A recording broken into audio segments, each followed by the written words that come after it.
Hey friends, it's Tuesday night, time for our Tuesday Night Worship Express.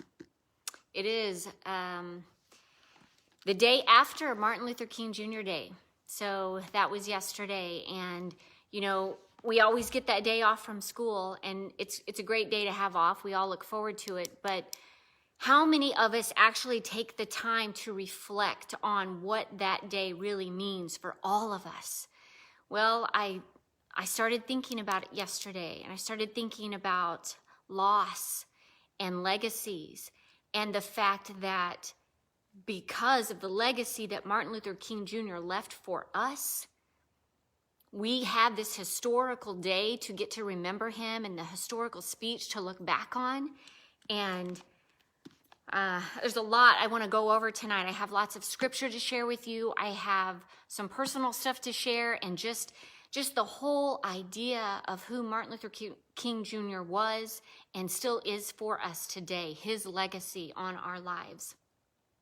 How many of you have actually listened to the whole speech, watched him deliver the speech, seen the amount of people that were there? I read about it last night. 250,000 people showed up to hear this man deliver his speech. So I wanted to get a little bit of a backstory on leading up to the speech. And I remember Pastor Gary sharing a few years ago about what had happened. And it's just so intriguing and so interesting on how this speech took a turn.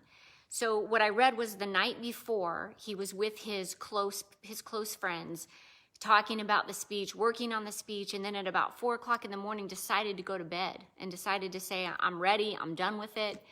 And he would be ready to get up and deliver the speech tomorrow. And so that day came, August 28th, 1963. And all of these people, you see it in the video.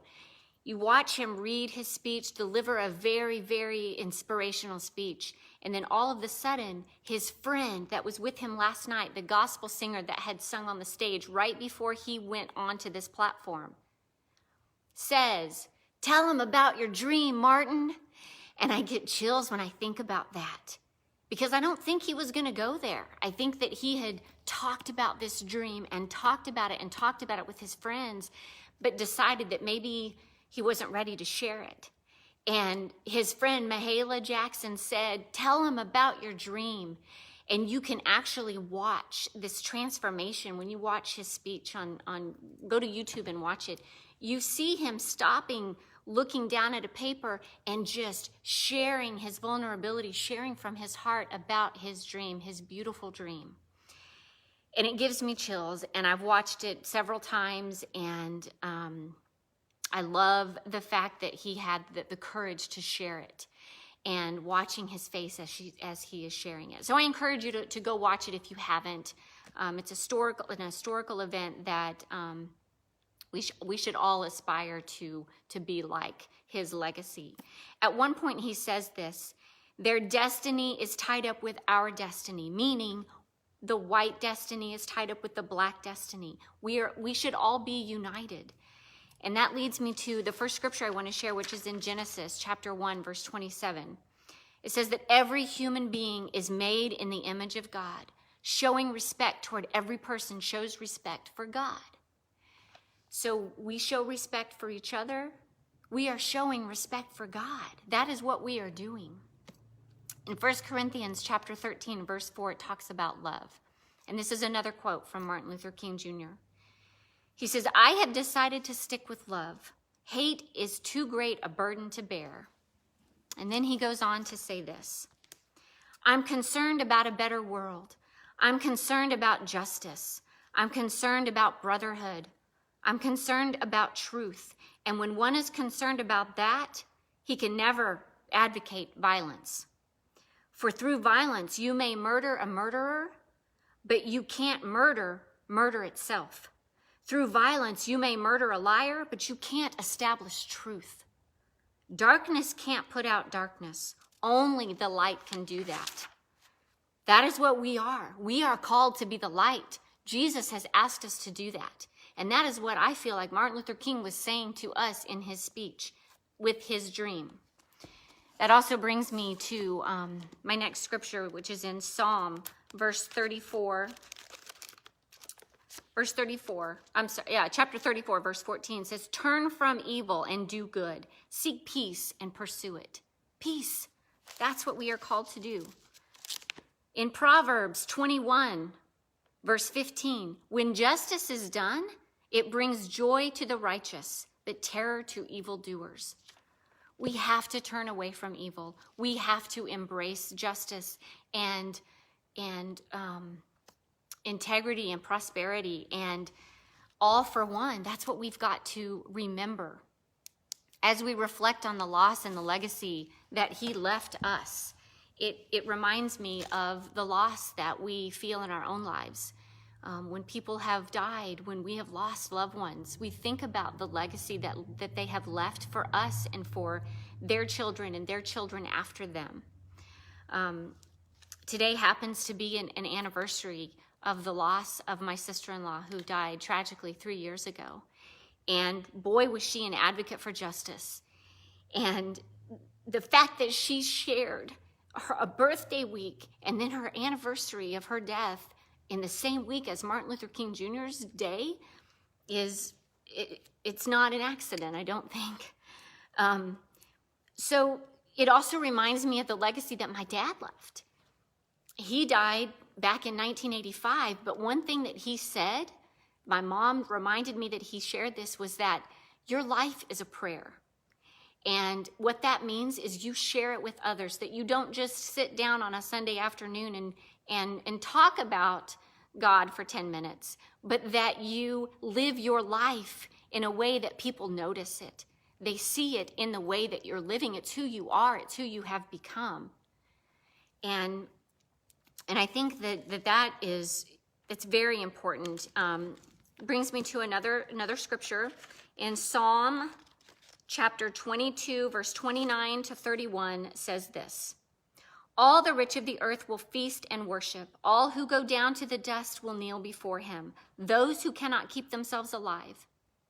Posterity will serve him. Future generations will be told about the Lord. They will proclaim his righteousness to people yet unborn, for he has done it. What does posterity mean? Do you know what that means? I didn't know. And so I had to look it up, and it means the descendants of a person. I am the descendants of my parents, who are descendants of their parents, my grandparents. My children are descendants of Bo and me, and then they will have children. What legacy are we leaving for them? What is it that we are going to pass on to them and share with them so that they can continue doing good things and learning good things? We need to live for more than right now and today. We have to be thinking forward and thinking about the legacy that we leave. It just makes me think about the intentionality that people seemed to have a long time ago when it came to sharing their faith with others. It was very intentional. And I feel like sometimes we've gotten away from that. But it's never too late. It's never too late to start again, or to start right now. Maybe you didn't have that legacy in your life of someone teaching you about God or teaching you about being the light and shutting out the darkness. But it's never too late to learn, and it's never too late to share that with people. It is good to sit down with your family. It is good to sit down and talk about the good things that you see God doing in your life. And how did God show up for you today? How did you show up for God today? It's good to talk about those things. Those are things that we, on Sunday nights, when we were able to get together, and hopefully soon we will be with our youth group, we talked about that. How did God, where did you see God in your life this week? And those are good things to talk about, because for some people, that 10 minutes on a Sunday or an hour on a Sunday may be all that they get. And so we want to be that for people. I also want to read one more scripture, and then I want to leave you with some song lyrics, of course. In Deuteronomy chapter 6, verses 5 through 7. Love the Lord your God with all your heart, with all your soul, and with all your strength. These commandments that I give you today are to be upon your hearts. Impress them on your children. Talk about them when you sit at home and when you walk along the road, when you lie down and when you get up. So basically, all the time, talk about it. This is how we live our lives. We want to live our lives as it is a prayer. to God. There were several times in Martin Luther King Jr.'s speech, at least once I heard him say, "Rise up." And that is part of the song I want to leave you with today. Andrea Day has this song called "Rise Up." And these are just a few of the words. It says, "I'll rise up, I'll rise like the day. I'll rise up, I'll rise unafraid. I'll rise up, and I'll do it 1,000 times again. I'll rise up high like the waves. I'll rise up in spite of the ache.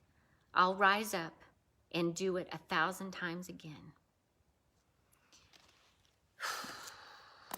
This is a heavy week. It's also a joyous week. I have a daughter who's turning 16 years old this week. So it's bittersweet, lots of emotions, some loss, but also some joy. And I think that is what life is all about. So I pray that this encourages you in some way and helps you think about the legacy that you want to leave, the legacy that you are currently leaving. And I love you guys. Thanks for joining in each week. And I will see you next time.